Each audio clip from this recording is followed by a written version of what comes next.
come again. Person no go hear something for this year. Now only you get babe. Every time babe. Jesus! Are you mad or something?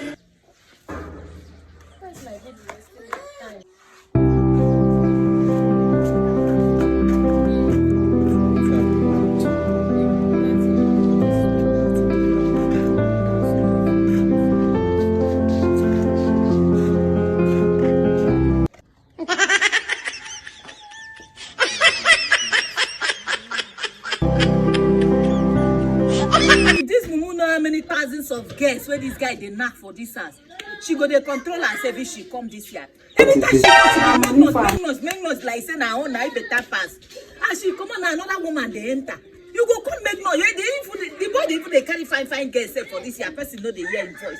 Now they make like dry stick. So they use noise they disturb another person. Like say now she be the first woman where man can knock.